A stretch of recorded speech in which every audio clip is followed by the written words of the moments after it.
আবারও নজর রাখবো বামেতে লালবাজার অভিযানের দিকে, কারণ আপনারা জানেন যে আরজিকর কাণ্ডের প্রতিবাদে এবং বিচারের দাবি সহ একাধিক দাবি দেওয়া তুলে বামেরা আজকে লালবাজার অভিযানে অংশগ্রহণ করতে চলেছেন এবং এই মুহূর্তে কড়া নিরাপত্তায় মুড়ে ফেলা হয়েছে লালবাজার চত্বর। যে ছবি আপনারা দেখতে পাচ্ছেন, প্রচুর পুলিশ সেখানে মোতায়েন করা হয়েছে, ব্যারিকেড গড়ে তোলা হয়েছে এবং সেখানে রাখা হয়েছে জলকামান।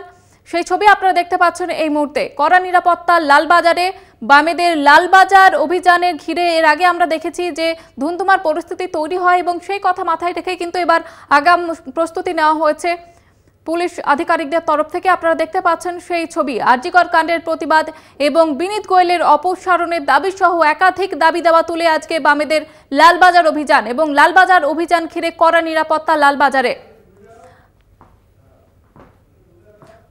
আমাদের সঙ্গে সরাসরি রয়েছেন প্রতিনিধি দুর্গাদাস বন্দ্যোপাধ্যায়। দুর্গাদাস, এই মুহূর্তের ছবিটা কি দেখতে পাচ্ছ?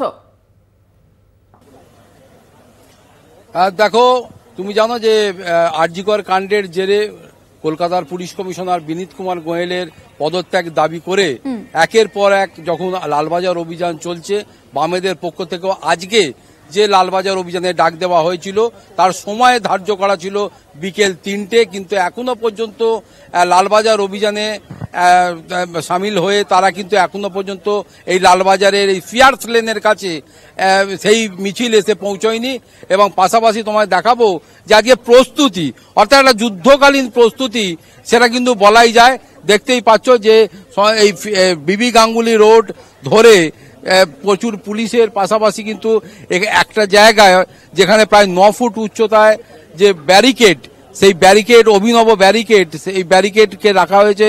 তার ব্যারিকেডের পাশে প্রায় প্রচুর পুলিশ এবং একসঙ্গে আমরা প্রায় 7 জন আইপিএস কে দেখতে পেয়েছি যারা আজকের এই পুরো ম্যানেজমেন্টের দায়িত্বে রয়েছে। দেখতেই পাচ্ছ যে দুখানি জল কামান সেটাকে প্রস্তুত রাখা হয়েছে। তার মাঝখানে রয়েছে বজরা, অর্থাৎ র্যাফের সেই গাড়ি, যে গাড়ি থেকে একের পর এক 7খানি কাঁদানে গ্যাসের সেল ফায়ার করা যাবে।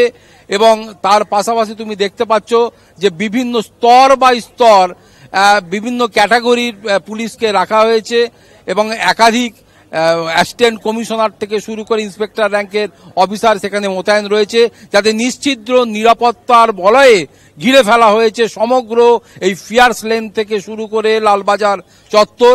এখানে সরু যে সমস্ত ছোট ছোট গলিগালার রাস্তাগুলো রয়েছে সেগুলোকেও কিন্তু নিশ্চিত নিরাপত্তার মধ্যে দিয়ে মুড়ে ফেলা হয়েছে। তার কারণ একজনও যাতে এই অভিযানের বামপন্থের যে অভিযান, লালবাজার অভিযান, সেখান থেকে গলে কেউ না একজন ব্যক্তি সে লালবাজারের অদূরে পৌঁছতে পারে বা লালবাজারের গেট পর্যন্ত পৌঁছতে পারে, সেই বিষয়টাকে নিশ্চিত করতেই এই যুদ্ধকালীন প্রস্তুতিতে এই প্রচুর পরিমাণে র্যাফ, প্রচুর পরিমাণে আর্ম পুলিশের জওয়ানকে এখানে মোতায়েন করা হয়েছে।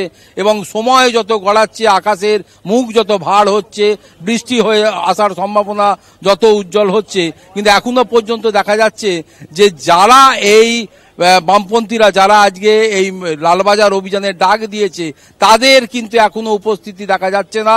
অদূরেও কিন্তু তাদের যে বড় মিছিল, সেই মিছিল কিন্তু এখনো এসে পৌঁছয়নি।